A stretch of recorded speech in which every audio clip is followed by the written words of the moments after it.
ED का officer का जो एक्सट्रैक्शन रैकेट है उसमें का जो की फैक्टर है उसका नाम है मिस्टर जितेंद्र चंद्रलाल नवलानी। और आपके जानकारी के लिए मैं उसका पैन नंबर और उसकी 7 अलग अलग कंपनियां भी मैंने आपको दे दी। इस 7 कंपनियों ने 100 करोड़ से भी आसपास 100 से ज्यादा बिल्डर डेवलपर से वसूली किए हैं, एक्सट्रॉशन किया है, जिसमें कैश भी है और चेक पेमेंट भी है, डिजिटल ट्रांसफर है। उसमें जिन जिन कंपनियों की ईडी ने जांच की, जिन कंपनियों की ईडी ने जांच की है, उस कंपनी ने अपना पैसा जितेंद्र नवलानी के इस 7 कंपनी में ट्रांसफर किया है।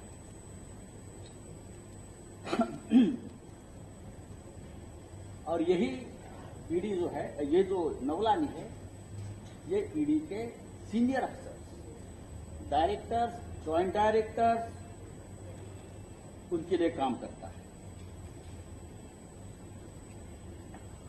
मैं कुछ उदाहरण आपको देता हूं, बाकी सब तो लेटर में है, आप देख सकते हैं। ये मेरा पहला लेटर है और जा रहा है। 2017 में ईडी ने दीवान हाउसिंग फाइनेंस कॉर्पोरेशन लिमिटेड की जांच शुरू की। अचानक जितेंद्र चंद्रलाल नवलानी और उसकी 7 कंपनियों के खातों में दीवान हाउसिंग फाइनेंस और उसकी जुड़ी कंपनी की ओर से 25 करोड़ रुपए ट्रांसफर हो गए। उसके बाद 31 मार्च 2020 तक एसआर वाधवान और उनके फैमिली की ओर से जितेंद्र नवलानी की कंपनियों के खाते में और 15 करोड़ ट्रांसफर हो। नंबर 2, इसी तरह अविनाश भोसले और उनके मामलों की ईडी ने जांच शुरू कर दी।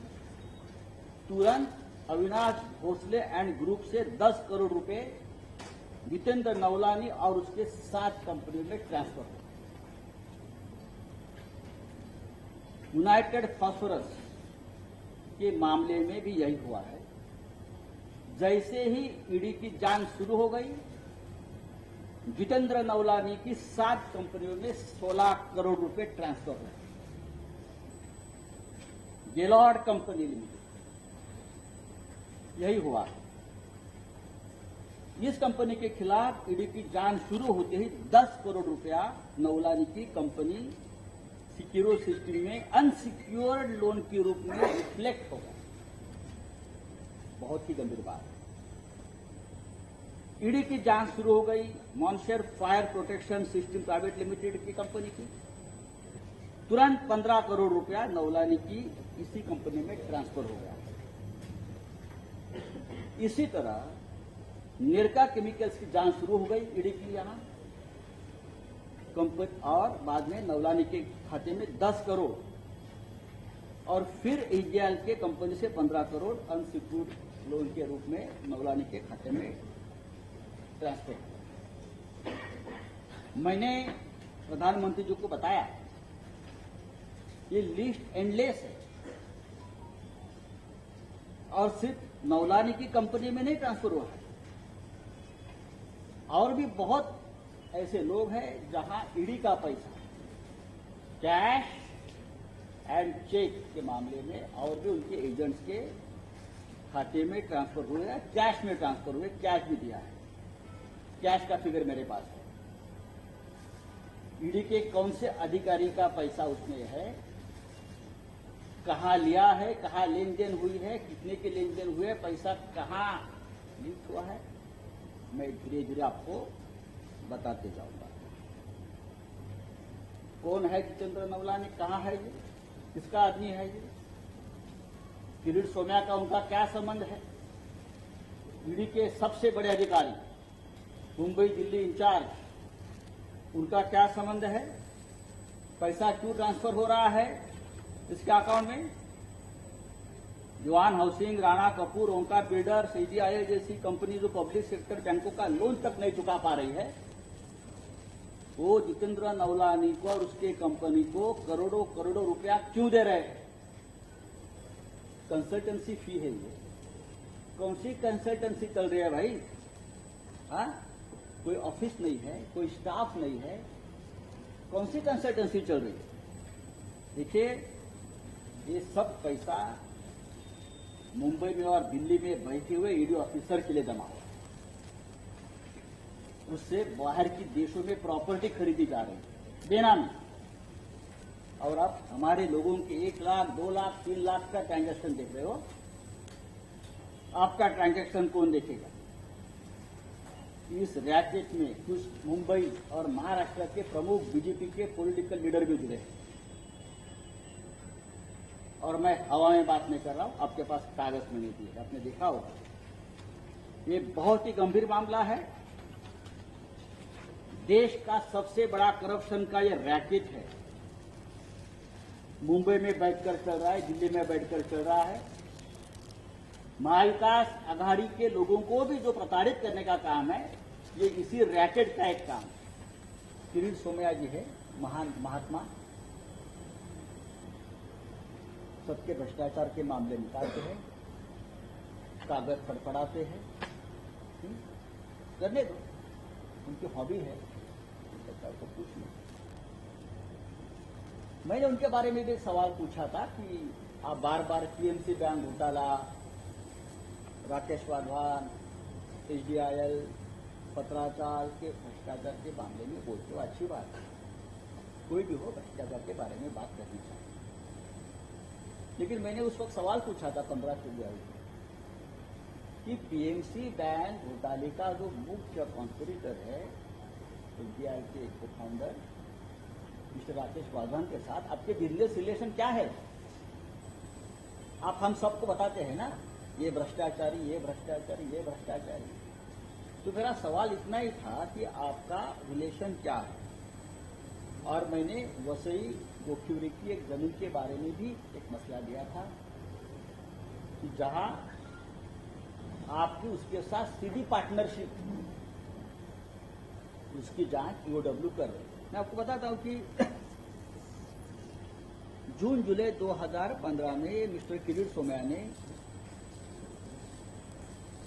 एचडीआई और जीवीके कंपनी मुंबई एयरपोर्ट की 63 एकड़ जमीन हड़पने का आरोप लगाया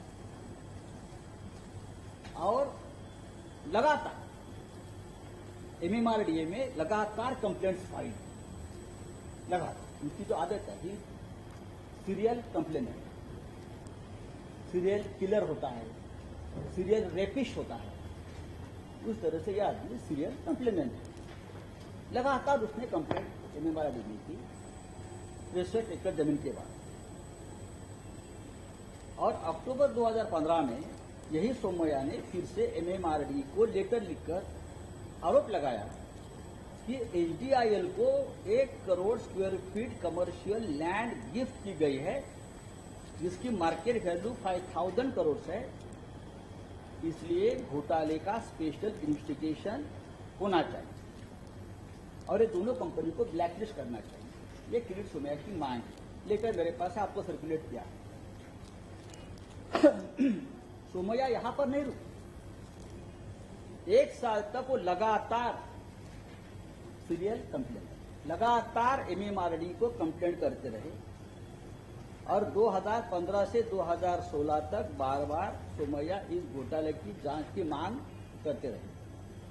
अब इंटरेस्टिंग बात यह है कि सोमैया के लिखे किसी भी लेटर में ये मेंशन नहीं है कि उन्होंने ये सोकॉल घोटाले की पुलिस या सेंट्रल गवर्नमेंट से कोई शिकायत की। मामला सेंट्रल का है, वो वहां भी कर सकते, लेकिन मेरे पास कोई जानकारी नहीं है। उनके कागज जो मेरे पास है उसमें किसी भी सेंट्रल एजेंसी को उसकी कंप्लेंट नहीं है। और उस वक्त तो सिटिंग एमपी थे, अगर वो चाहे तो लोकसभा में मुद्दा उठा सकते थे, लेकिन मुझे दिखाने में रिकॉर्ड ढूंढ रहा था कि लोकसभा में भी ये मुद्दा मिस्टर सोमैया ने नहीं उठाया। उससे उलट 2016 में सोमैया ने अचानक MMRDA को कंप्लीट करना ही बंद कर दिया। और दूसरी तरफ 1 दिसंबर 2016 को सोमैया के बेटे नील सोमैया को अचानक निकॉन इंफ्रा LLP में पार्टनर बनाया। कंप्लेंट बन, नील किरीट सोमैया निकॉन इंफ्रा का पार्टनर बन गया। 27 जुलाई को निकॉन इंफ्रा ने वसई में जमीन के 5,168 स्क्वायर मीटर FSI के डेवलपमेंट के राइट लिए। कहा किससे लिया है ये? HDL के फाउंडर चेयरमैन और PMC बैंक घोटाले के आरोपी राकेश वाधवान से। उनका तो फ्रंट मैन है लधानी, जिसके साथ अब मिस्टर सोमैया के पुत्र पार्टनर बन गए। कल तक को PMC बैंक घोटाले का आरोपी था। बाद में वसई में ही Sai rhythm realtors private limited के ओनरशिप की 14,420 स्क्वायर मीटर जमीन पर निकॉन इंफ्रा LLP की 2 बिल्डिंगें बनाने के डेवलपमेंट राइट्स भी मिल गए। वो भी जमीन ओरिजिनली राकेश वाधवान की है, उसके भी राइट और एग्रीमेंट ये कंपनी से हो गए, जिसमें mister Neil Kirit Somaiya one of the partner. अगर साई रिदम की इस जमीन का मालिकाना हक राकेश कुमार वाधवान का था और पैसा किसी और कंपनी को ट्रांसफर किया गया है, ऐसा क्यों किया? ये एक रैकेट है और उसमें मैं पहले से बोल रहा हूं, राकेश वाधवान को PMC बैंक घोटाले में ब्लैकमेल करके जमीन दी और बाद में कंप्लेंट्स बंद है। पूरा ये व्यवहार सस्पिशियस ट्रांजैक्शन है। जब सोमैया वाधवान के HDL को लेकर इतने गंभीर आरोप लगाते रहे हैं, तो ये सोमैया फैमिली वाधवान के साथ या वाधवान के जमीन के साथ इस प्रकार से सस्पिशियस व्यवहार, बिजनेस पार्टनरशिप कैसे कर सकते हैं? हजारों करोड़ का बिजनेस है ये। अगर एक आदमी किसी व्यक्ति के ऊपर इस प्रकार से भ्रष्टाचार के आरोप लगाते, PMC बैंक लूटने का आरोप लगाते, उसी व्यक्ति के जमीन पर जो एक प्रोजेक्ट बन रहा है हजारों करोड़ का, उसमें नील किरीट सोमैया बिजनेस पार्टनर कैसा बन सकता है? इस सवाल का जवाब अब तक कोई नहीं दे पा रहा है और ना भारतीय जनता पार्टी का कोई नेता दे पा रहा है। मुझे लगता है इसकी भी जांच हो रही है। चाहे आपको एंटीसिपेटरी बेल नहीं मिला है वगैरह सब ठीक है, आप बोल रहे हैं मेरे पास क्या कोई कंप्लेंट ही फाइल नहीं हुई, इसका मतलब कल नहीं होगी। पुलिस कंप्लेंट आज नहीं कर रही है, लेकिन जो जांच चल रही है और जांच जिस दिशा में जा रही है, जो एविडेंस सामने आ रही है, मार्क माय वर्ड, बाप बेटे जेल में जाएंगे। आप कितने भी कागज फड़फड़ाएं। ये नील किरीट सोमैया के जो पार्टनर है देवेंद्र लढ़ाने की कंपनी साई रिदम रियल्टर्स, उस फाइनेंशियल ईयर 2013-2014 की अगर उसकी बैलेंस शीट आप देखें, लैंड परचेज के कॉलम में मैंने कागज दिए हैं। राकेश वाधवान का सीधा रेफरेंस है और राकेश वाधवान से अकाउंट से इस कंपनी में लगभग 5 करोड़ रुपए आए थे। 2 एंट्रीज है, एक 3,08,56,000 की एंट्री है और दूसरे पूरे कागज, पूरे बैलेंस शीट, पूरे बैंक अकाउंट के कागज हमने आपको दिए। अब आप चाहे कितने भी फड़फड़ाएं, आपको ये कागज के बारे में बताना। आप झूठ मूठ बताइए, लेकिन बताइए। और भी कागज आ रहे हैं।